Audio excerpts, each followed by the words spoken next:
Number 8 for Iowa State on the right, weighs about 350 pounds, and Mark Tatum, a sophomore from Ponca City, Oklahoma, for the Sooners. Well, there's a lot of size difference here. That 100 pounds makes a big, big difference. And young Tatum likes the double. He likes to get in low.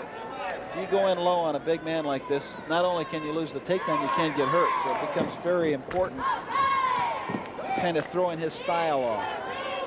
Now, he does have some throws if you come in and lock under his arms.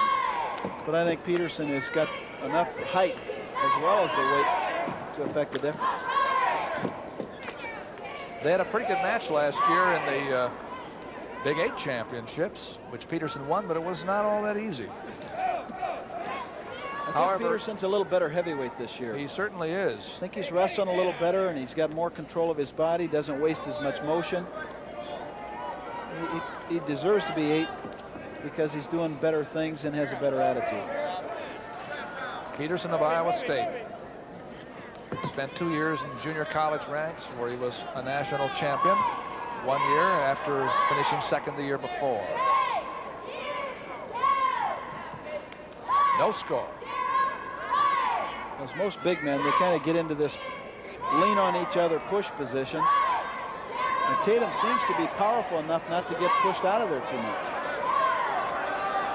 Well, you know, from the waist down, he doesn't look a lot different in size. And a lot of power in the legs.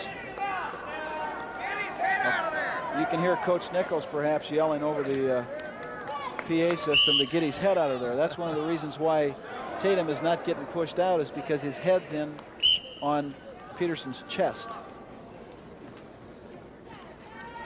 Darryl Petersen of Iowa State. And Mark Tatum of Oklahoma for the Sooners, who are going to lose their second meet of the year. They lost to the 2 ranked Iowa teams. They lost to the Hawkeyes earlier down in Norman, and they're losing tonight to Iowa State. I would imagine they've been ranked second in the nation, and now Iowa State, who's ranked 4th, is going to beat them.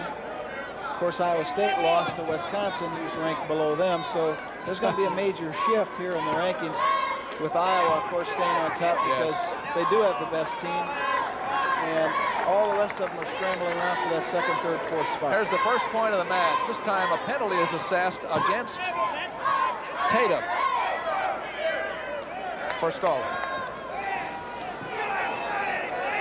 Very difficult for either man to go ahead and go. The little guy doesn't want to go in underneath the big guy, take a chance and get hurt. The big guy doesn't want to go in under the little guy because that's not his style. End of the period.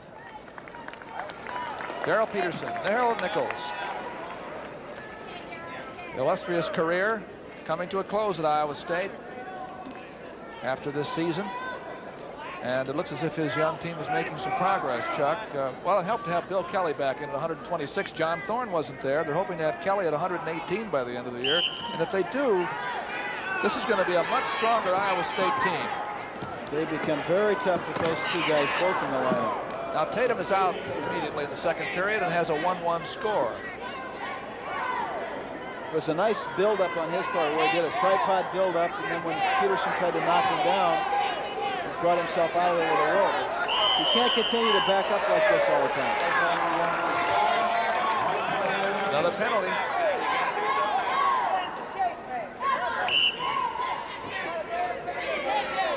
Frustrating to Mark Tatum, who doesn't want to stay in there in that kind of a spot. Well, I weigh 170. I don't think I'd want a 270-pounder to push into me.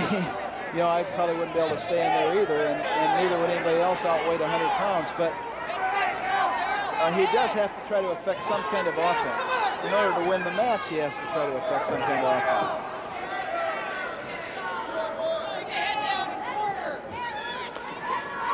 A minute gone in the second period. Petersen leads 2-1. On 2 penalty points. There's a duck under attempt. And that was a nice attempt. He got in underneath the arm, But you see that mass, that large size coming down on him, almost buckled him over backwards.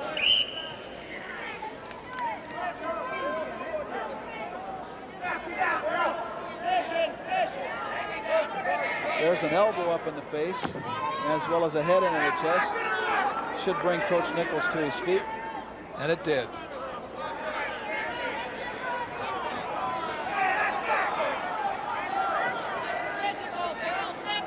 But the opportunity that's there for Petersen from Iowa State, with all that pressure that Tatum's putting into him, is for him to snap him down.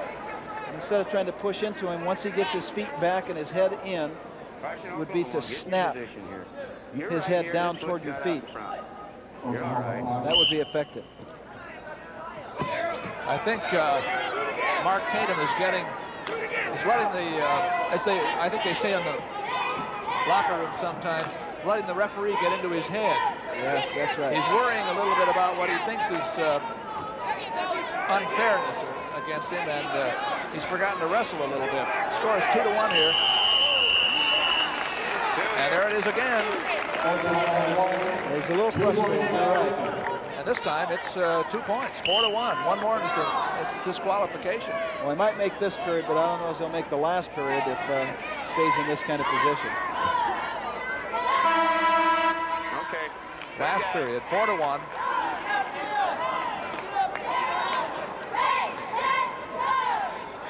And Petersen will start on the bottom. Good set. High top. There's our next one, Northern Iowa versus Drake, on Tuesday, the 5th of February at 9 o'clock.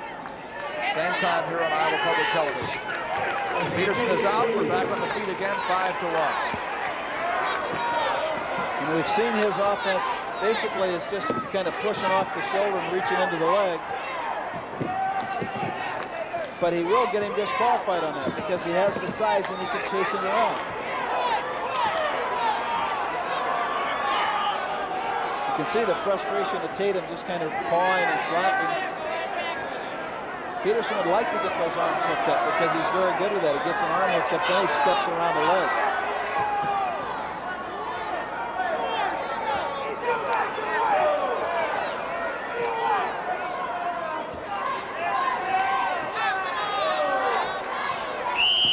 Out of bounds.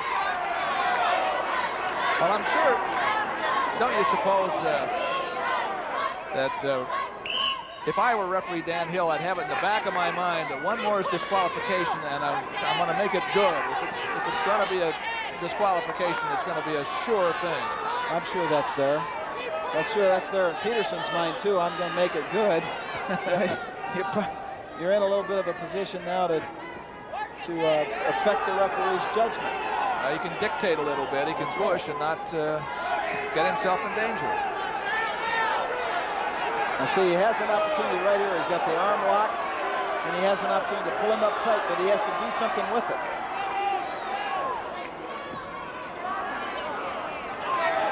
We have less than 30 seconds to go. Won't go too much longer if it stays like this.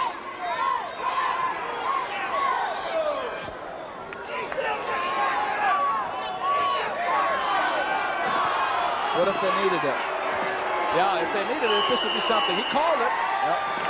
He called a disqualification with 10 seconds left to go. And it's 6 points for the Iowa State team. And so it's a 28-13 victory for the Cyclones. Disqualification is the same as a pin. Well, it was a big night for the Cyclones tonight. They win 28-13 after that heavyweight match. And really it started early, Chuck, because this one got away from Oklahoma rather quickly.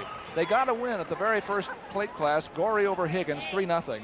But then Kelly, a clash between two strong wrestlers, beat Joe Melchiori 6-3. Joe Gezzi got a quick technical fall over Ari Miller. That was not really a terrible surprise. Joe Gibbons won a major decision over Graysinger. But then at 150, it could have been worse because Jackson was way ahead of Higgins, right? That's right. And it turned out to be a draw, 7-7, because Higgins got a 5-point move at the end.